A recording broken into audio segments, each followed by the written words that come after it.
India نے امریکہ کو جو چیز ریئلائز کرانے کی کوشش کی وہ یہ کہ اس خطے میں یعنی کہ ساؤتھ ایشیا میں جو آپ کے مفادات کے لیے سب سے بڑا خطرہ ہے وہ چائنا کا بڑھتا ہوا انفلوئنس ہے، اور چائنا کا جو انفلوئنس ہے اس کو صرف ہم روک سکتے ہیں۔ چائنا کا جو سیاسی اور فوجی انفلوئنس ہے اس کو صرف انڈیا ہی کاؤنٹر کر سکتا ہے۔ یہ چیز تھی جس کو انڈیا نے سیل کیا امریکہ میں، اور امریکہ نے یہ چیز خرید لی، اور امریکہ چین کے خلاف انڈیا کا خریدار بن گیا، اور اس نے وہاں پر انویسٹمنٹ کرنی شروع کر دی انڈیا میں، انڈیا کو مدد دینی شروع کر دی، اس کے ساتھ نیوکلیر کوآپریشن کا معاہدہ بھی کر لیا۔ تو پھر جب لڑائی ہوئی پاکستان اور انڈیا کی تو اس میں صرف امریکہ نہیں بلکہ پوری دنیا نے دیکھا کہ یہ تو پاکستان ایئر فورس اور پاکستان کی جو آرمی ہے اس نے 3-4 دن میں ہی انڈین فوج اور انڈین ایئر فورس کا بینڈ بجا دیا، اور جو ان کے اتنے مہنگے رافیل طیارے تھے وہ بھی کچھ نہیں کر سکے اور وہ بھی تباہ و برباد ہو گئے۔ تو اس سے امریکہ کو یہ تاثر ملا کہ یہ تو انڈیا نے جو ہمارے سامنے ایک جھوٹا تاثر کریٹ کیا ہوا ہے کہ جی چائنا کا مقابلہ صرف ہم ہی کر سکتے ہیں، تو یہ تو بالکل جھوٹ ہے، یہ تو پاکستان کا مقابلہ نہیں کر سکتا، یہ چائنا کا مقابلہ کیسے کریں گے؟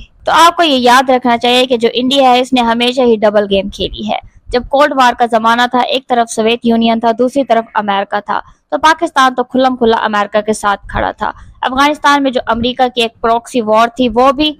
لڑتا رہا۔ جب سوویت یونین نے افغانستان میں اپنی فوجیں بھیجی تو وہاں جب مزاحمت شروع ہوئی تو پاکستان نے امریکہ کے ساتھ مل کر سوویت یونین کے خلاف اس مزاحمت کو بھرپور طور پر سپورٹ کیا، اور اس وقت جو انڈیا ہے وہ سوویت یونین کے ساتھ کھڑا تھا۔ جو کابل میں اس وقت ایک پرو سوویت گورنمنٹ تھی اس کو سب سے زیادہ سپورٹ ملتی تھی، سوویت یونین کے بعد انڈیا کی سپورٹ ملتی تھی، اور اس زمانے میں جو افغان انٹیلیجنس ایجنسی تھی کھاد اور انڈین انٹیلیجنس ایجنسی را، یہ را اور کھاد مل کر پاکستان میں دہشت گردی بھی کراتے تھے، تو ان کا بڑا آپس میں گہرا تعلق تھا۔ لیکن جب پھر 1989 میں سوویت یونین کو افغانستان میں شکست ہوئی، اس نے اپنی فوجیں واپس وہاں سے نکالی، تو اس کے بعد پھر جو انڈیا ہے اس نے امریکہ کے ساتھ دوستی کا کھیل شروع کیا اور یہ ایک دوسرے کے بہت قریب آ گئے۔